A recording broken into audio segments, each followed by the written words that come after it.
Hello friends, welcome to Shri education. दोस्तों, आज के इस लेक्चर में हड़प्पा सभ्यता के ऐसे प्रश्नों को हम पढ़ेंगे जो कि आपके आने वाले एग्जाम्स के लिए बहुत ही ज्यादा इंपॉर्टेंट होंगे।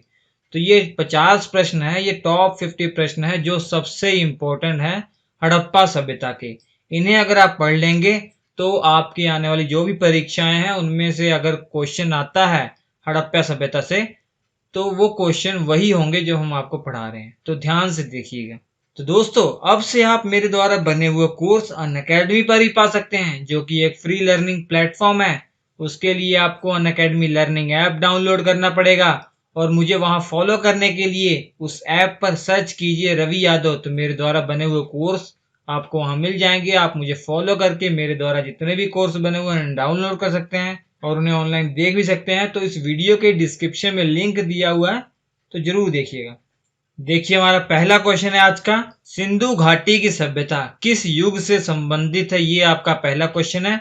तो इनमें 4 ऑप्शन दिए गए हैं, आपको बताना है किस युग से संबंधित है। सबसे पहले मैं आपको बता देता हूं कि पूरे इतिहास को 3 भागों में बांटा गया है। एक तो है आपका प्रागैतिहासिक युग, दूसरा है आद्य ऐतिहासिक युग, तीसरा है ऐतिहासिक युग। जो प्रागैतिहासिक युग होता है उसमें क्या होता है कि उस टाइम पीरियड में जो भी घटनाएं हुई हैं उसकी जानकारी हमें केवल पुरातात्विक साक्ष्य को ही देखकर प्राप्त होती हैं।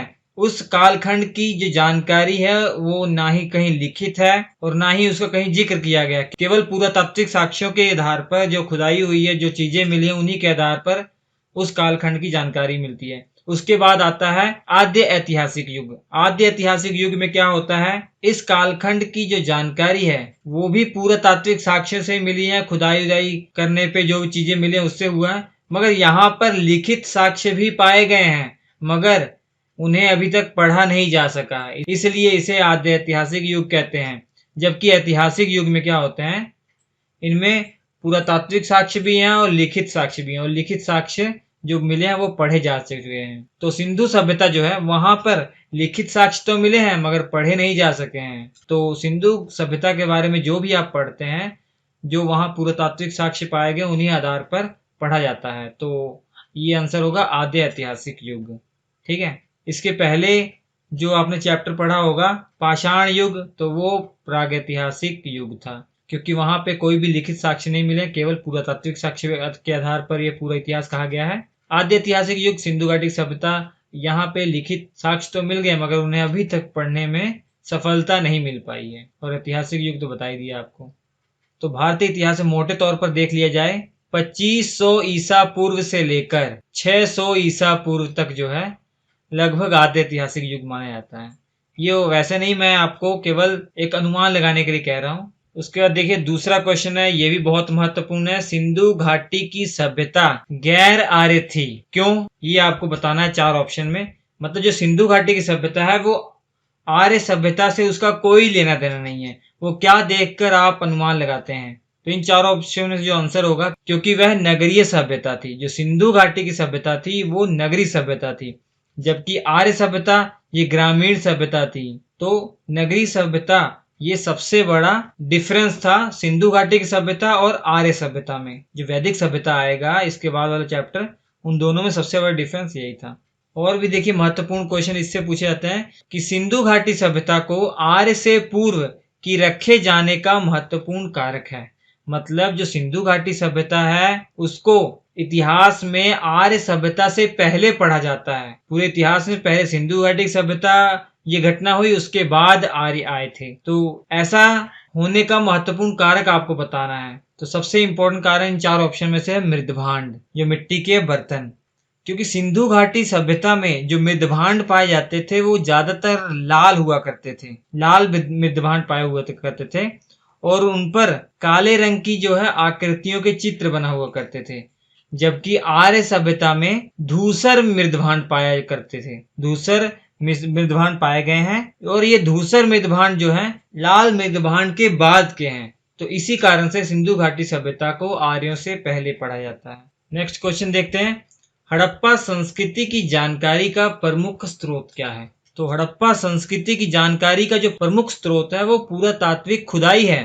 क्योंकि ऑलरेडी हमने आपको बता दिया कि जो वहां पे जो लिखित साक्ष्य मिले हैं उनको अभी पढ़ा नहीं जा सका है। तो मेन जानकारी हड़प्पा संस्कृति के बारे में पुरातात्विक खुदाई से ही हमको मालूम पड़ती है।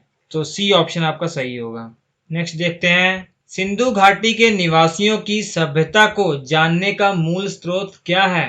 तो सिंधु घाटी के निवासियों की सभ्यता को जानने का जो मूल स्रोत है वो वहां पे पाए गए मृदभांड अर्थात जो बर्तन है, जेवर है, हथियार, औजार, ये मिट्टी के बर्तन जो हैं, तो ये मूल स्रोत है सिंधु घाटी के निवासियों की सभ्यता को जानने का।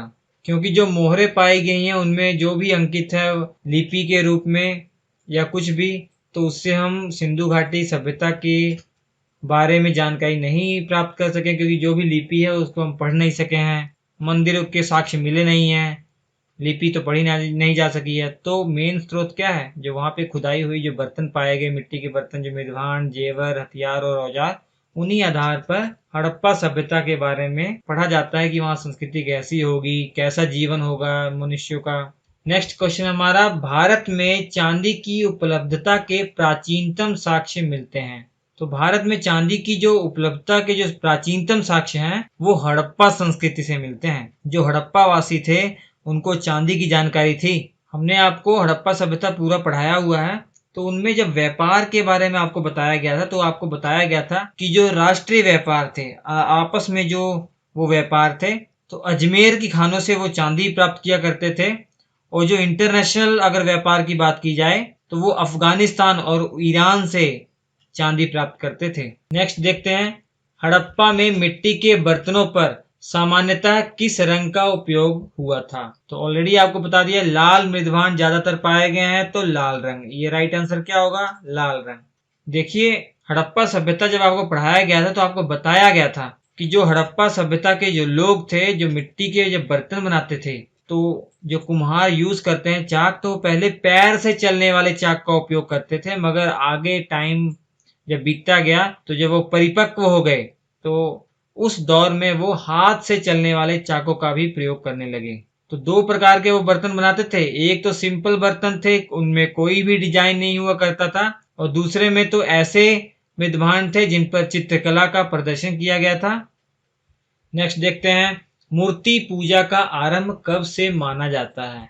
तो मूर्ति पूजा का आरंभ सिंधु घाटी सभ्यता जब थी तभी से माना जाता है। अब इन चार ऑप्शन में से आप क्या चुनेंगे? तो पूर्व आर्य, आर्यों से पहले, आर्यों से पहले कौन थे? सिंधु घाटी सभ्यता थी। तो मूर्ति पूजा का जो आरंभ है वो पूर्व आर्य काल से माना जाता है, क्योंकि सिंधु घाटी सभ्यता में ही मूर्ति पूजा बहुत ज्यादा प्रचलित थी। क्योंकि अगर आपको याद हो, मोहनजोदड़ो में जो मोहरें पाई गई थी उनमें देवताओं की भी आकृति थी, और कई स्थानों पर तो मातृ देवी की मूर्तियां भी मिली हैं। हालांकि कोई भी मंदिर का वहां पे साक्ष्य नहीं मिला है, मगर मूर्ति पूजा का आरंभ सिंधु घाटी सभ्यता से ही माना जाता है। नेक्स्ट देखते हैं, निम्नलिखित पशुओं में से किस एक का हड़प्पा संस्कृति में पाई मोहरों और टेराकोटा कलाकृतियों में निरूपण नहीं हुआ था? देखिए, जो वहां पे मूर्तियां पाई गई हैं हड़प्पा सभ्यता में, तो उन मूर्तियों पे आपने देखा होगा, अगर पढ़ा होगा, याद हो तो, हाथी के भी साक्ष्य मिले हैं। मतलब हाथी का भी उसमें चित्र था, गैंडा का भी था, बाघ का भी था, हिरण भी था, भेड़ भी था, मगर गाय का नहीं था। ठीक है, तो आंसर क्या हो जाएगा? गाय। और गाय का जो महत्व है वो वैदिक सभ्यता से मिला है। नेक्स्ट देखते हैं, सूची 1 ये दी गई है इस तरफ आपको, और इधर सूची 2 दी गई है। इन दोनों को आपको मिलान करना है। तो यहाँ पे ये प्राचीन स्थल है, ठीक है, हड़प्पा सभ्यता में जो प्राचीन स्थल है वो है इस तरफ, और दूसरी तरफ जो खोजे हुई हैं उन स्थलों से आपको मिलान करना है कि कौन कौन सी जगह से कौन सी खोज हुई है। ठीक है, तो लोथल से, जो लोथल जगह थी वहां से आपको अगर याद हो तो लोथल से बंदरगाह प्राप्त हुई थी, वहां से बंदरगाह के साक्ष्य मिले थे। तो गोदीबाड़ा अर्थात बंदरगाह या गोदीबाड़ा के साक्ष्य लोथल से मिले हैं। कालीबंगा से तो जुते हुए खेत, जो खेत जुते हुए के साक्ष्य मिले हैं कालीबंगा से। और धौलावीरा से हड़प्पा लिपि के बड़े आकार के 10 चिन्हों वाला एक शिलालेख मिला है। जबकि बनावली से पक्की मिट्टी की बनी हुई हल की आकृति मिली है। ठीक है, ये सब इधर है, ये सब इसके साथ है। तो आपको मालूम पड़ गई होगी कि प्राचीन जो स्थल हैं उन जगह से क्या क्या चीजें प्राप्त हुई हैं। नेक्स्ट क्वेश्चन, एक जुते हुए खेत की खोज की गई थी, कहाँ से? आपको ये तुरंत मालूम हो गया होगा क्योंकि अभी पढ़ाया गया आपको, कालीबंगा में। ठीक है, नेक्स्ट देखते हैं, सिंधु सभ्यता या सिंधु घाटी की सभ्यता या हड़प्पा सभ्यता का महान स्नानागार कहाँ से प्राप्त हुआ? ये सबको मालूम होगा। कहाँ से? मोहनजोदड़ो से प्राप्त हुआ। जो स्नानागार है इतना बड़ा है कि उसकी जो लंबाई है, उत्तर से दक्षिण की ओर जो लंबाई है वो 55 मीटर की है, जबकि चौड़ाई उसकी अगर बात की जाए तो चौड़ाई 33 मीटर है। पूर्व से पश्चिम उसकी चौड़ाई जो है 33 मीटर है। हालांकि लंबाई चौड़ाई यहाँ से नहीं पूछा जाएगा, बस ये याद रखिए सिंधु घाटी सभ्यता का जो बड़ा स्नानागार है वो मोहनजोदड़ो से प्राप्त हुआ है। और इसके साथ ये भी याद रख लीजिए, अन्नागार जो बहुत बड़ी इमारत अन्नागार की मिली है वो भी मोहनजोदड़ो से प्राप्त हुई है। नेक्स्ट देखते हैं, सिंधु सभ्यता के बारे में निम्न में से कौन सा कथन असत्य है? कौन सा कथन चारों में से गलत है? आपको ये बताना कौन सही नहीं है। नगरों में नालियों की सुदृढ़ व्यवस्था थी, ये तो बिल्कुल सही है, मगर हमें असत्य चुनना है। वहां पे नालियों का बहुत ही अच्छा खासा वहां पे व्यवस्था थी। व्यापार और वाणिज्य उन्नत दशा में था, ये भी सही है। मातृ देवी की उपासना की जाती थी, ये भी सही है। लोग लोहे से परिचित थे, ये गलत है। आपको मालूम है, ये बहुत इंपॉर्टेंट बात है कि सिंधु घाटी सभ्यता के जो लोग थे वो लोहे से परिचित नहीं थे। नेक्स्ट देखते हैं, निम्नलिखित में से किसका सुमेल नहीं है? ठीक है, देख लेते हैं। आलमगीर उत्तर प्रदेश में है, बिल्कुल सही है। आपको मालूम होगा सिंधु घाटी सभ्यता को अगर मैप में बताया जाए, पूर्व से पश्चिम तक, उत्तर से दक्षिण तक अगर चारों कोने बताया जाए तो जो सबसे पूर्वी हिस्सा है वो यूपी के आलमगीर में इसकी बाउंड्री है, और जो इसका दक्षिणी बिंदु है वो महाराष्ट्र के दायमाबाद में है। जो सिंधु घाटी सभ्यता का दक्षिणी हिस्सा है वो दायमाबाद तक फैला हुआ था महाराष्ट्र के, और उत्तरी जम्मू कश्मीर तक फैला हुआ था, जम्मू कश्मीर में मांडा तक। और जो पश्चिमी भाग था ये बलूचिस्तान में था, बलूचिस्तान में सूतकांगे डोर तक ये फैला हुआ था। तो लोथल जगह ये भी गुजरात में है, बिल्कुल सही है। कालीबंगा, कालीबंगा हरियाणा में नहीं है, कालीबंगा राजस्थान में है, तो ये आपका सही हो जाएगा। ये सुमेल सही नहीं है कालीबंगा का। रोपड़ तो पंजाब में है, ठीक है। तो इस सिंधु घाटी सभ्यता के चारों स्थल ये कहाँ कहाँ है आपको मालूम हो गए होंगे। आलमगीरपुर यूपी में, लोथल गुजरात में, कालीबंगा राजस्थान में, रोपड़ पंजाब में है। कालीबंगा की जो खोज है 1951 में हुई थी। अमलानंद घोष ने इसकी खोज की थी। है आपका ये यज्ञदत्त शर्मा ने इसकी खोज की थी। ठीक है, यज्ञदत्त शर्मा ने 1958 में इसकी खोज हुई थी। लोथल जो है रंगनाथ राव ने इसकी खोज की थी। 1955 में इसकी खोज हुई थी। उसके बाद 1962 में इसकी और कुछ भाग मिले थे।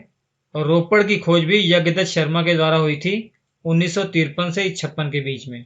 हालांकि खोजकर्ता में जो है हड़प्पा सभ्यता के अंदर जो हड़प्पा स्थल है और आपका मोहनजोदड़ो स्थल है, इन दोनों के नाम फेमस है, इन दोनों के नाम ही पूछे जाते हैं। जैसे हड़प्पा जो स्थल है इसकी खुदाई का जो श्रेय है दयाराम साहनी को जाता है, और जो मोहनजोदड़ो स्थल है इसका जो खोज है राखलदास बनर्जी को जाता है। और हड़प्पा स्थल 1921 में इसकी खुदाई हुई थी और मोहनजोदड़ो की 1922 में। ये दो चीजें पूछी जाती हैं बार बार। और इनके बारे में आपसे ये पूछ लिया जाता है जगह कहाँ पे है, ये आपको मालूम हो गया। ये किस नदी के किनारे हैं, तो नदी भी पूछ लिया जाता है।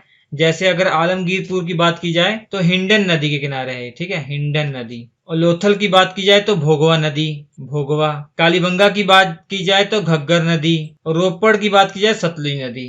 ठीक है, तो ये बातें याद रखिए। नेक्स्ट देखते हैं, हड़प्पा संस्कृति के स्थल एवं उनकी स्थिति संबंधी निम्नलिखित युग्मों में से कौन एक सही सुमेलित नहीं है? ठीक है, देख लेते हैं। आलमगीरपुर उत्तर प्रदेश में तो बिल्कुल सही है। बनावली हरियाणा में है, ये भी सही है। दायमाबाद महाराष्ट्र में है, ये भी सही है। राखीगढ़ी राजस्थान में है, ये तो गलत हो गया क्योंकि राखीगढ़ी भी हरियाणा में है। ठीक है, राखीगढ़ी भी कहाँ, हरियाणा में है, तो ये आपका डी ऑप्शन सही हो गया। ठीक है, राखीगढ़ी कहाँ है, हरियाणा में, हिसार जिले में। किस नदी, घग्गर नदी। चलिए नेक्स्ट देखते हैं। ये क्वेश्चन है आपका कि हड़प्पा संस्कृति के निम्नलिखित स्थलों में, ये 4 स्थल दिए आपके, बताना है आपको इनमें से कौन सिंध प्रांत में स्थित है। ठीक है, सिंध प्रांत में कौन अवस्थित है, देख लेते हैं। देखिए, हड़प्पा की अगर बात की जाए तो हड़प्पा आपका इस समय पाकिस्तान के अंदर है, जो पाकिस्तान का जो पंजाब है वहां पे स्थित है। और मोहनजोदड़ो की बात की जाए अगर, तो मोहनजोदड़ो और चन्हुदड़ो ये दोनों ही सिंध प्रांत में है। जबकि सूरकोटड़ा की बात की जाए तो सूरकोटड़ा गुजरात में है। तो ऑप्शन में आपको चुनना है 2 और 3 ये आपके सिंध प्रांत में है, तो आपका ऑप्शन बी सही हो जाएगा। नेक्स्ट देखते हैं, चंद्रद्रोण के उत्खनन का निर्देशन किया था, किसने किया था? तो चंद्रद्रोण के उत्खनन का जो निर्देशन है वो J.H. मैके ने किया था। हालांकि इस स्थल की जो खोज है सबसे पहले 1931 में N.G. मजुमदार के द्वारा हो गई थी। N.J. मजुमदार के द्वारा इसकी खोज हो चुकी थी और बाद में 4 साल के बाद 1935 में मैके ने यहाँ पे उत्खनन करवाया।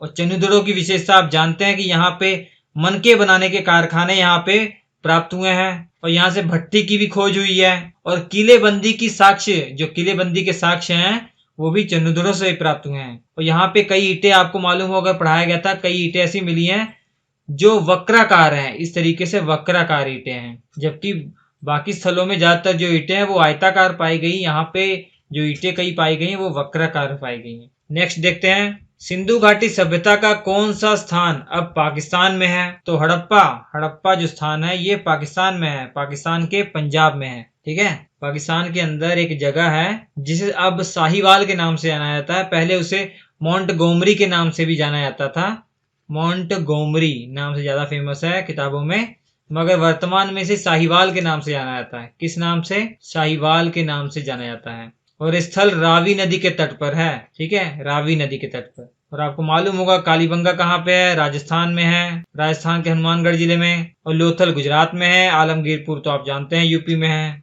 नेक्स्ट देखते हैं, रंगपुर जहाँ हड़प्पा की समकालीन सभ्यता थी वो कहाँ पे है? आपको ये बताना है। तो वो गुजरात के सौराष्ट्र में है, तो सी ऑप्शन सही हो जाएगा। नेक्स्ट देखते हैं, सिंधु सभ्यता का कौन सा स्थान भारत में स्थित है? इन चारों ऑप्शन में से बताना है। तो ये बहुत इजी क्वेश्चन है, बहुत बार एग्जाम में पूछे गए तभी आपसे ये पूछे जा रहे हैं। तो लोथल ये भारत में है, जबकि हड़प्पा पाकिस्तान में है, मोहनजोदड़ो भी पाकिस्तान में है। लोथल कहाँ पे है? गुजरात में अहमदाबाद जिले के अंदर है, भभुआ नामक नदी के तट पर है, यह बताया गया था आपको। नेक्स्ट देखते हैं, ये देखिए ये क्वेश्चन पूछा हुआ है पीसीएस एग्जाम में, वह हड़प्पीय नगर जिसका प्रतिनिधित्व लोथल का पुरातत्व स्थल करता है किस नदी पर स्थित है? तो भभुआ नदी के तट पर है, ये इंपॉर्टेंट है। लोथल भभुआ नदी के तट पर है। नेक्स्ट देखते हैं, निम्नलिखित में से कौन सा एक हड़प्पा का बंदरगाह है? तो लोथल में एक बंदरगाह पाया गया है, तो बंदरगाह के साक्ष्य लोथल से मिले हैं, याद रखिएगा। नेक्स्ट देखते हैं, ये भी एग्जाम में पूछा हुआ है, निम्नलिखित में से कौन सा सिंधु घाटी की सभ्यता से संबंधित स्थल नहीं है? तो इन चारों ऑप्शन में से आपको बताना है। कालीबंगा भी है, रोपड़ भी है, पाटलिपुत्र नहीं है, जबकि लोथल भी है। तो सी ऑप्शन आपका सही हो जाएगा क्वेश्चन के हिसाब से।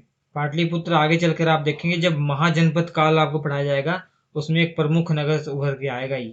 नेक्स्ट देखते हैं, क्वेश्चन बहुत इंपॉर्टेंट है ये भी, कि स्थापित सिंधु घाटी सभ्यता जिन नदियों के तट पर बसी थी वे कौन कौन सी? जितने भी स्थल आपने देखे हैं सिंधु घाटी सभ्यता में, तो वो किन किन नदियों के किनारे बसी हुई थी, वो आपको अगर मालूम हो तो इसका आंसर आप आसानी से दे पाएंगे। तो सिंधु नदी के तट पर थी, बिल्कुल सही है। चेनाब नदी के तट पर, ये भी सही है। झेलम नदी पर थी, ये भी सही है। जबकि गंगा नदी के तट पर कोई भी स्थल नहीं था। तो 1, 2 और 3 सही है, तो बी ऑप्शन आपका सही हो जाएगा। नेक्स्ट देखते हैं, सिंधु घाटी सभ्यता को खोज निकालने में जिन 2 भारतीयों का नाम जुड़ा है वो भारतीय कौन है? ये सबको आंसर इसका मालूम होना चाहिए। वो कौन है? हड़प्पा स्थल और मोहनजोदड़ो स्थल की खोज का श्रेय इनको जाता है, राखलदास बनर्जी और दयाराम साहनी। नेक्स्ट देखते हैं, सिंधु घाटी के लोग पूजा करते थे।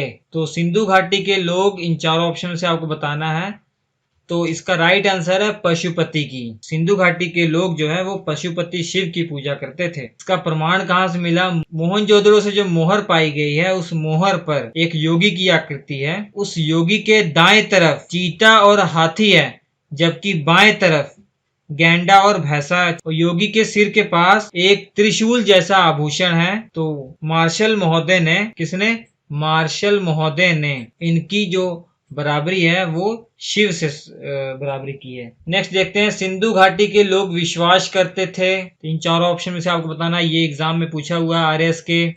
तो मातृशक्ति में विश्वास करते थे। इन चारों ऑप्शन में क्या आंसर सही है? मातृशक्ति में विश्वास करते थे सिंधु घाटी सभ्यता के लोग। नेक्स्ट आपको बताना है निम्नलिखित में से कौन सम्मिलित नहीं है। ठीक है, बताते हैं। हड़प्पा की खोज दयाराम साहनी ने करवाई थी, सही है। लोथल SR राव अर्थात रंगनाथ राव, सही है। सूरकोटड़ा जगपति जोशी, ये भी सही है। धौलावीरा VK थापड़, ये गलत है, तो डी ऑप्शन आपका सही हो जाएगा। धौलावीरा का जो उत्खनन है वो RS बिष्ट ने करवाया था। ठीक है, किसने? RS बिष्ट ने करवाया था, ना कि VK थापड़ ने। नेक्स्ट क्वेश्चन देखते हैं। मोहनजोदड़ो एवं हड़प्पा की पुरातात्विक खुदाई के प्रभारी थे, ये भी RS में पूछा हुआ है, तो इसका राइट आंसर है सर जॉन मार्शल। भारतीय पुरातत्व सर्वेक्षण विभाग के ये महानिदेशक थे सर जॉन मार्शल। इन्हीं के निर्देश पर, आपको बताया पहले, इन्हीं के निर्देश पर 1921 में दयाराम साहनी ने हड़प्पा के जो टीले थे उनकी खुदाई करवाई थी, और इसके अगले वर्ष 1922 में राखलदास बनर्जी ने मोहनजोदड़ो के टीलों का पता लगाया था। नेक्स्ट देखते हैं। हड़प्पा का उत्खनन करने वाला प्रथम पुरातात्विक जो इसके महत्व को नहीं समझ पाया था वो कौन था? तो ए कनिंघम राइट आंसर है, बहुत इंपॉर्टेंट है ये, यूपीपी से 2006 में पूछा हुआ है। जो ए कनिंघम थे ये भारतीय, ये हड़प्पा के जो टीले थे उनके महत्व को नहीं समझ पाए थे, मगर उसके बाद जॉन मार्शल ने, जैसा कि आपको बताया, जॉन मार्शल ने राखलदास बनर्जी और दयाराम साहनी से हड़प्पा स्थल और मोहनजोदड़ो की टीलों का उत्खनन कराया था, मगर ए कनिंघम इनके महत्व को नहीं समझ पाए थे। नेक्स्ट देखते हैं। नेक्स्ट क्वेश्चन है सिंधु सभ्यता की विकसित अवस्था में निम्नलिखित में से किस स्थल से घरों में कुओं के अवशेष मिले हैं? तो मोहनजोदड़ो से मिले हैं। कुओं के जो अवशेष है वो मोहनजोदड़ो से मिले हैं। वहां पे आप देखेंगे मोहनजोदड़ो के अंदर लगभग सभी घरों में उनके निजी पर्सनल कुएं हुआ करते थे और स्नानागार हुआ करते थे। कई घरों में आप देखेंगे शौचालय भी बने हुए थे। नेक्स्ट देखते हैं। सर्वप्रथम मानव ने निम्न धातु का उपयोग किया, तो इन चार ऑप्शन से आपको आंसर बताना है। तो सबसे पहले मानव ने तांबे का उपयोग किया है, क्योंकि पहले पाषाण काल, उस समय तो कोई भी धातु का उपयोग नहीं हुआ था। उस समय पत्थरों का उपयोग मानव करता था हथियार बनाने के लिए, मगर उसके बाद जब ताम्र पाषाण आप युग पढ़ते हैं तो उसमें नाम से पता लग रहा है तांबे का उपयोग हुआ था। उसके बाद सिंधु घाटी सभ्यता, इसको कांस्य युग भी कहा जाता है। तांबे और टीन को मिला के जो धातु बनती है वो कांसा कहलाती है। नेक्स्ट देखते हैं। तो हाथी दांत का पैमाना किस हड़प्पा स्थल से मिला है? जो हड़प्पा कालीन जो स्थल थे उनमें कौन सा स्थल ऐसा था जहाँ पे हाथी दांत का पैमाना मिला है? तो इसका राइट आंसर जो है वो लोथल है, लोथल से मिला है, जो कि गुजरात में आप जानते ही हैं। नेक्स्ट देखते हैं। ये RS के एग्जाम में पूछा हुआ है। निम्न में से कौन सा स्थल घग्गर और उसकी सहायक नदियों की घाटी में स्थित है? तो बनावली, बनावली इसका राइट आंसर है, जो कि हरियाणा में है। नेक्स्ट देखते हैं। धौलावीरा जिस राज्य में स्थित है वह कौन सा राज्य है? तो धौलावीरा जो है वो गुजरात में स्थित है। गुजरात के कच्छ के रण में ये स्थित है। इसकी खुदाई का जो श्रेय है 1992 में RS बिष्ट ने करवाई थी। नेक्स्ट देखते हैं। कौन सा हड़प्पीय नगर 3 भागों में विभक्त था? बहुत इंपॉर्टेंट है ये, धौलावीरा। देखेंगे आप हड़प्पा सभ्यता जब पढ़ते हैं तो आप देखेंगे ज्यादातर जो हड़प्पा स्थल थे ना वो 2 भागों में बटे हुए थे, जबकि धौलावीरा ये 3 भागों में बटा हुआ था। एक किले वाला भाग था, एक मध्य नगर था और एक निचला नगर था। तो ये इंपॉर्टेंट क्वेश्चंस थे हड़प्पा सभ्यता के, जो आपके जो एग्जाम्स हैं उनके लिए बहुत ही ज्यादा इंपॉर्टेंट होते हैं। तो स्क्रीन पे जो 4 लेक्चर आ रहे हैं इंपॉर्टेंट है, देख लीजिएगा। हम आपसे मिलेंगे अगले एपिसोड में, तब तक के लिए नमस्कार।